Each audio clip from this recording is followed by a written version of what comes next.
درود پاک کب کب کہاں کہاں اور کیسے کیسے کام آتا ہے۔ ایک بہت ہی خوبصورت واقعہ، بڑا ایمان افروز واقعہ ہے جو میں آپ کے سامنے پیش کرتا ہوں۔ ایک دوست نے اپنے ایک دوسرے دوست کو قرض دیا، اور جب اس نے قرض دیا تو وہ قرض ایک بڑی اماؤنٹ تھی، 3000 دینار۔ وہ ٹائم آ گیا جب اس ٹائم وہ قرض لینے کے لیے اپنے دوست کے پاس گیا کہ بھائی مجھے میرے پیسے واپس دو، تو اس نے کہا کہ پیسے تو نہیں ہے میرے پاس، میں کولیپس ہو گیا ہوں، بزنس اب میرا ختم ہو گیا ہے، میں تمہاری رقم نہیں دے سکتا۔ اس نے ایک اور ٹائم دے دیا اسے کہ ٹھیک ہے اب اتنے وقت دنوں کے بعد میں دے دوں گا۔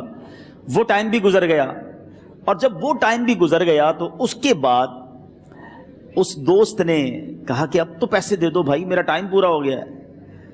پھر نہ دے سکا ٹائم۔ آخر کار معاملہ جو ہے وہ کورٹ میں چلا گیا، قاضی کے پاس چلا گیا۔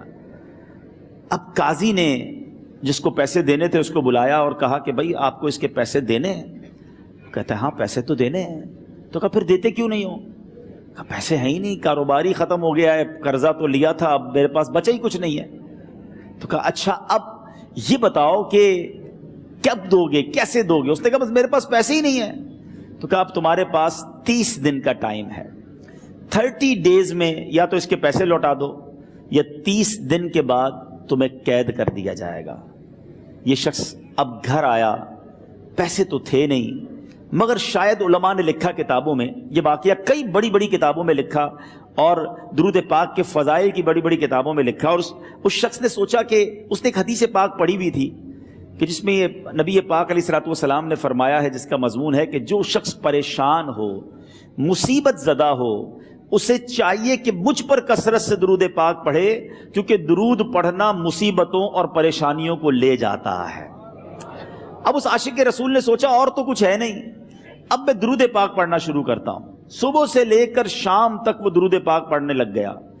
27 دن گزر گئے، only 3 days left، 3 دن باقی تھے قاضی کے پاس جانے میں۔ 27 دن گزر گئے درود پڑھتے پڑھتے۔ جب 28ویں رات آئی تو آنکھیں تو بند ہوئیں، مگر خواب میں اسے ایک آواز آئی، گھبراؤ نہیں، تمہارا قرضہ ادا کر دیا جائے گا، تمہارا مسئلہ سالو ہو جائے گا۔ صبح اٹھتا ہے، درود پاک پڑھ رہا ہے، مگر کہتا ہے یہ آواز سے تو مسئلہ حل نہیں ہوگا، پیغام کیا ہے اسے سمجھ نہ آیا۔ 28واں دن گزر گیا، 29ویں رات آ گئی، مگر اب آنکھیں بند ہوئیں اور قسمت جاگ اٹھی۔ نبی پاک صاحب لولاک صلی اللہ تعالیٰ علیہ وسلم خواب میں تشریف لائے، اور پیارے آقا صلی اللہ تعالیٰ علیہ وسلم نے فرمایا گھبراؤ نہیں، علی بن عیسیٰ وزیر کے پاس جاؤ، وہ تمہارا قرضہ ادا کر دے گا۔ اب یہ عاشق رسول صبح اٹھا تو ویری فریش، حشاش بشاش کہ اب تو کام ہو گیا، نبی پاک نے خواب میں آ کر بشارت دی ہے۔ مگر پھر ذہن میں سوال آیا کہ علی بن عیسیٰ کے پاس جاؤں گا تو ثبوت کیا ہے، پروف کیا ہوگا؟ میں جا کر اس کو کہوں گا کہ میرا قرضہ دے دو تو ایسے تو قرضہ نہیں دے دینا، اور میں نے اس کو کہا کہ مجھے نبی پاک نے خواب میں کہا ہے، اور اس نے اگر مجھ سے کوئی نشانی مانگی تو میں نشانی کیا دوں گا؟ آخری دن تھا، 29واں دن تھا، وہ بھی درود پڑھتے پڑھتے گزر گیا۔ 30th نائٹ آ گئی، صبح وہ دن ہے جب عدالت میں جانا ہے۔ اب اس رات پھر نبی پاک علیہ الصلوۃ والسلام خواب میں تشریف لائے، اور آقا علیہ الصلوۃ والسلام نے فرمایا کہ علی بن عیسیٰ وزیر کے پاس جاؤ، وہ تمہارا قرض ادا کر دے گا۔ کہ حضور چلا تو جاؤں گا، لیکن اگر وزیر نے مجھ سے کوئی نشانی طلب کی تو میں کیا جواب دوں گا؟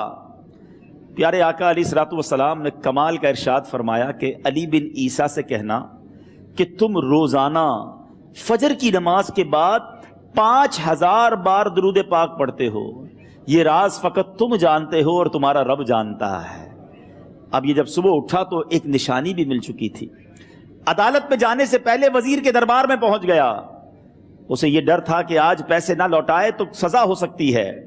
جب وزیر کے دربار میں پہنچا تو وزیر اپنے مشیروں کے ساتھ بیٹھا تھا۔ کہا مجھے آپ سے بات کرنی ہے۔ کہا بتاؤ کیا بات کرنی ہے؟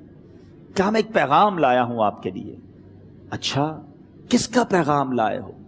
کہا میں نبی پاک جناب محمد مصطفیٰ صلی اللہ تعالیٰ علیہ وسلم کا پیغام لایا ہوں۔ وہ عاشق رسول وزیر تھا، کہتا بتاؤ میرے آقا نے کیا پیغام دیا ہے؟ کہ حضور میں 3000 دینار کا مقروض ہوں، آج آخری دن ہے اور میرے آقا نے مجھے بشارت دی ہے کہ آپ سے کہوں کہ آپ میرا قرض ادا کر دیجئے۔ علی بن عیسیٰ کہتا ہے کوئی ثبوت ہے آپ کے پاس؟ ہے کوئی دلیل بھی ہے آپ کے پاس؟ میں کیسے مان لوں کہ آپ کو نبی پاک علیہ الصلوۃ والسلام نے بھیجا ہے؟ عاشق رسول کہتا ہے خالی ہاتھ نہیں آیا، میرے آقا نے مجھے دلیل بھی عطا فرمائی ہے، مجھے ایک ایویڈنس بھی دیا ہے، اور پروف یہ ہے حضور کہ آپ روزانہ صبح فجر کی نماز کے بعد نبی پاک صلی اللہ تعالی علیہ وسلم کی بارگاہ میں درود و سلام کا نذرانہ پیش کرتے ہیں۔ جب تک 5000 کا عدد پورا نہیں ہوتا آپ اس وقت تک کسی اور سے بات نہیں کرتے، اور اے وزیر صاحب یہ راز صرف آپ کو پتا ہے اور آپ کا رب جانتا ہے۔ اللہ اکبر! وہ وزیر تو جس کو کہے نا جھوم اٹھا، ایسا عاشق رسول وزیر تھا جو روزانہ صبح 5000 درود پڑھتا ہو، اس کی تو عید ہو گئی نا۔ وہ کہتا ہے مرحبا یا رسول اللہ، میرے آقا نے میرے درود قبول کر لیے، اس سے بڑھ کر میرے لیے سعادت کیا ہوگی؟ اب یہ وزیر اپنے سیٹ سے اٹھتا ہے، اپنے کمرے میں جاتا ہے، تھوڑی دیر بعد واپس آ کر اس عاشق رسول کے ہاتھ میں 3000 دینار رکھ کر کہتا ہے حضور پہلے 3000 دینار تو نبی پاک کا حکم کی میں ادب سے بجا لاتا ہوں، میرے آقا نے جو حکم فرمایا یہ 3000 دینار آپ کو پیش کرتا ہوں، حضور ایک اور 3000 دینار لیجئے۔ میرے گھر آپ آئے، اتنی اچھی خبر سنائی، آپ نے قدم رنجا فرمایا، یہ 3000 اس کا نذرانہ ہے، اور ایسا کیجئے 3000 اور لیجئے، اس سے اپنے بچوں کے لیے کچھ چھوٹا موٹا کام شروع کیجئے، اور ایک وعدہ کر کے جائیے آج کے بعد زندگی میں آپ کو جب بھی کوئی کام پڑے میں آپ کا بھائی ہوں، مجھے یہ خدمت کا موقع دیجئے گا۔ اللہ اکبر! وہ مقروض جو ایک رات پہلے 3000 دینار کا مقروض تھا، ہو سکتا ہے اس کے بیک آف مائنڈ یہ بھی چل رہا ہو کہ اب شاید کل میں نے جیل میں جا کر عدالت میں جا کر گرفتاری دے کر جیل میں جانا ہے، مگر اب 9000 دینار ہاتھ میں ہیں۔ عاشق رسول جھومتا ہوا نبی پاک کی یاد میں گھومتا ہوا اب عدالت میں پہنچا۔ عدالت میں everybody expecting over there کہ آج اس نے آنا ہے اور آ کر کہنا یہی ہے کہ پیسے تو نہیں ہیں، گرفتار کر لو، مگر جا کر اس عاشق رسول نے 3000 دینار جج صاحب کے ہاتھ میں رکھ دیے۔ قاضی کہتا ہے پہلے تو یہ بتاؤ پیسے آئے کدھر سے؟ تم تو کہتے تھے غریب ہوں، تم تو کہتے تھے کاروبار نہیں ہے، ایک مہینے میں اتنی بڑی رقم کا انتظام کیسے ہو گیا؟ سبحان اللہ! اس عاشق رسول نے گویا زبان حال سے یہ کہا ہوگا کہ یہ تو کرم ہے ان کا، ورنہ مجھ میں تو ایسی بات نہیں، اتنا دیا سرکار نے مجھ کو، اتنی میری اوقات نہیں۔ اس نے وہ پورا واقعہ بھری عدالت میں سنا دیا۔ اللہ اکبر! میرے پیارے اسلامی بھائیوں ذرا سوچو پہلے زمانے میں کیسے عاشقان رسول ہوا کرتے تھے، وہ جج وہ قاضی بھی کیسا سرکار علیہ الصلوۃ والسلام کا عاشق تھا۔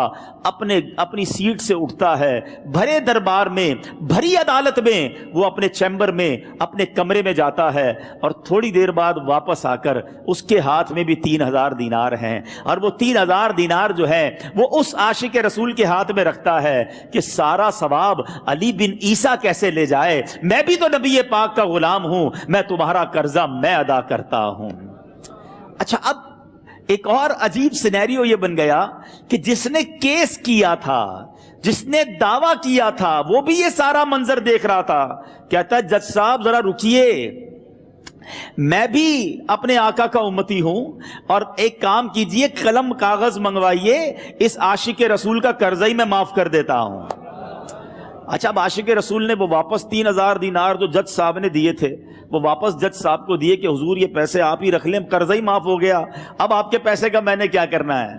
جج صاحب کہتے ہیں جو پیسے نبی پاک کے نام پر نکالے ہیں اب مجھے واپس نہیں چاہیے، یہ بھی تم اپنے ساتھ لے جاؤ۔ اللہ اکبر! میرے میٹھے اسلامی بھائیوں، وہ عاشق رسول ایک رات پہلے 3000 دینار کا مقروض ہے، اب 12000 دینار لے کر گھر کو واپس جا رہا ہے۔ اس ایک واقعے کے اندر جو ہم سب کے لیے درس ہے، جو ہم سب کے لیے پیغام ہے، شاعر لکھتے ہیں نا، دکھوں نے تم کو جو گھیرا ہو تو درود پڑھو،